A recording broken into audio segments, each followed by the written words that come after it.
worry. Yeah, they have they have a lot of sources inside the FBI and the CIA, and if the government comes out with their official line, they just write it up like little stenographers. Right. They're stenographers. They're not journalists. They're not reporters. You're supposed to fact check them too. Somebody in the CIA says something, you still got to say, hey, is it right or is it wrong? One of the best examples of that is the Twitter files. You see no coverage of this on CNN, no coverage of this astounding collusion between intelligence agencies and a social media network to suppress accurate information that would harm the political party that's in power, which is fucking wild.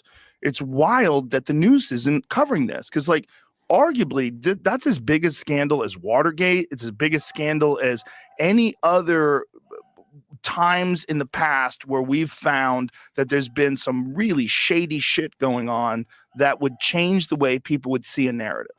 It's Watergate on steroids. It's Watergate by a factor of 10, but that's not the part that I wanted to highlight here. Hold on one second. Let's just let this play out. Remember when you had Mark Zuckerberg on?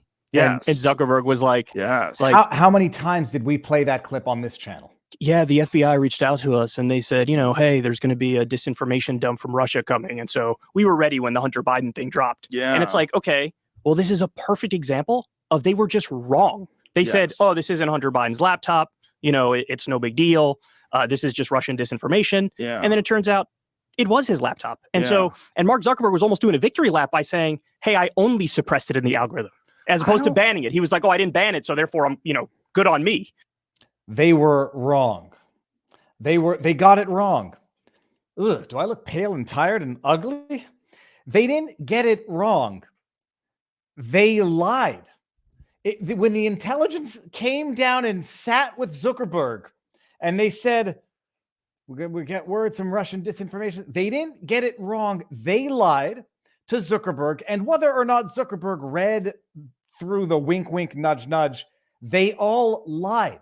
When the 50 plus former and current intelligence officers or whatever they, you know, intelligence agents of disinformation signed that letter where they said, it just has the hallmarks of the Russian disinformation campaign. They all knew the Hunter Biden laptop was authentic, genuine, and true. They all knew. So it's not just a question of them getting it wrong. They knew it was authentic. They knew it would sway an election. They interfered with social media, big tech, MSM, and they all went, you know, I forget the guy's name now, the kind of looks like Eminem. They're not the government stenographers.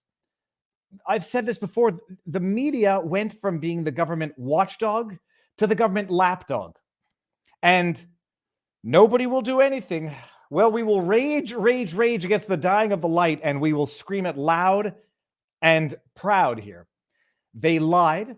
They then went, got big tech to do their bidding for them, got, you know, the New York Times to do their bidding for them. I was listening to Joe Rogan, I think it was with Crystal Ball and Sauger, you know, talking about how the New York Times got the Russiagate thing wrong. They've always been doing it.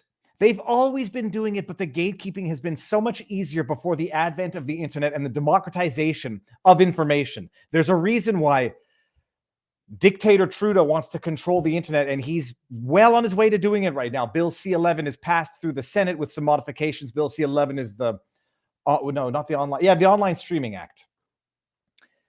They lied. Zuckerberg censored the truth.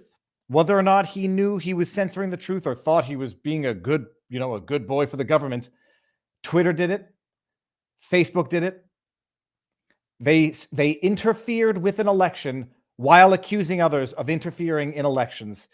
And they succeeded. And now the world, I don't want to get hyperbolic like Tim Pool and we're on the brink of a world war and yada, yada.